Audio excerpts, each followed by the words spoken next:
بسم اللہ الرحمن الرحیم۔ السلام علیکم ورحمۃ اللہ وبرکاتہ۔ معزز ناظرین کرام، میں ہوں فردوس رضا، آپ دیکھ رہے ہیں ایم ایف تعلیمات۔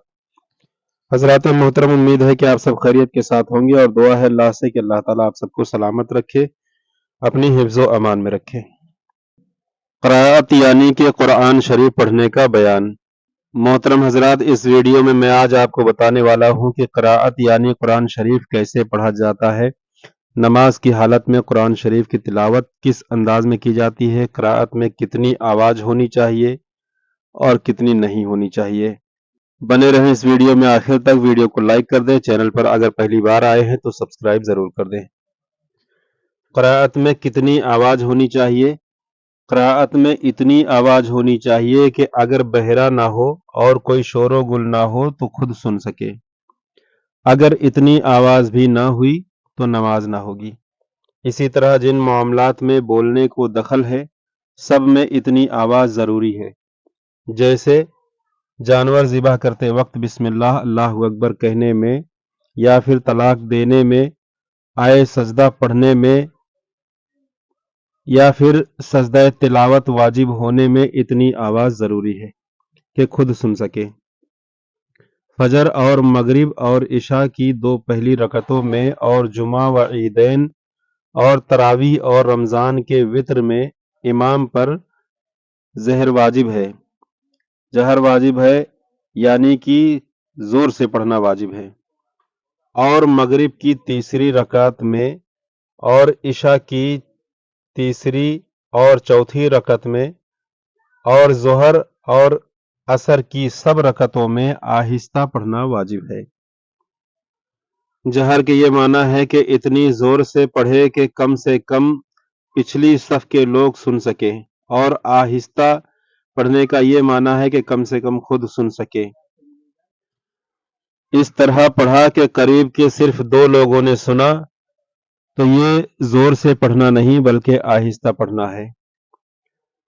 جہری نمازوں میں اکیلے کو اختیار ہے، یعنی ان نمازوں میں جن میں زور سے قرأت کرنے کا حکم ہے، ان میں اکیلے کو یہ اختیار ہے کہ زور سے پڑھے چاہے آہستہ، اور افضل ہے کہ زور سے پڑھے۔ اگر منفرد یعنی کہ اکیلے قضا کی نماز پڑھ رہا ہے تو ہر نماز میں آہستہ پڑھنا واجب ہے۔ اگر آہستہ پڑھ رہا تھا کہ دوسرا شخص آ کر اس میں شامل ہو گیا تو جو باقی ہے اسے زور سے پڑھے، اور جو پڑھ چکا ہے اس کا اعادہ نہیں ہے۔ سورت ملانا بھول گیا، رکوع میں یاد آیا تو کھڑا ہو جائے اور سورت ملائے، پھر رکوع کرے اور آخر میں سجدہ سہو کرے۔ اگر دوبارہ رکوع نہ کرے گا تو پھر نماز نہ ہوگی۔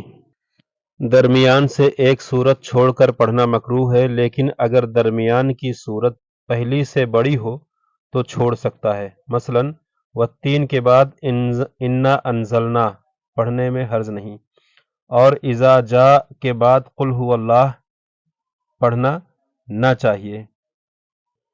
بہتر یہ ہے کہ فرض نمازوں میں اور پہلی رکعت کی قرأت دوسری رکعت سے کچھ زیادہ ہو، اور فجر میں تو پہلی رکعت میں 2/3 اور دوسری رکعت میں 1/3 ہو۔ سنتوں اور نفلوں کی دونوں رکعتوں میں برابر کی صورتیں پڑھیں۔ نوافل کی دونوں رکعتوں میں یا ایک ہی صورت پڑھنا۔ نوافل کی دونوں رکعتوں میں ایک ہی صورت پڑھنا یا ایک رکعت میں اسی صورت کو بار بار پڑھنا بلا کراہت جائز ہے۔ قرأت یعنی تلاوت میں غلطی ہو جانے کا بیان۔ اس میں قاعدہ کلیہ یہ ہے کہ اگر ایسی غلطی ہوئی کہ جس سے معنی بگڑ جائے تو پھر نماز فاسد ہو جائے گی، ورنہ نہیں۔ ایک حرف کی جگہ دوسرا حرف پڑھنا اگر اس وجہ سے ہے کہ اس کی زبان سے وہ حرف ادا نہیں ہوتا تو پھر وہ معذور ہے، اس پر کوشش کرنا ضروری ہے۔ اور اگر لاپرواہی سے ہے، جیسے کہ آج کل کے اکثر حفاظ و علماء کے ادا کرنے پر قادر ہیں مگر بے خیالی میں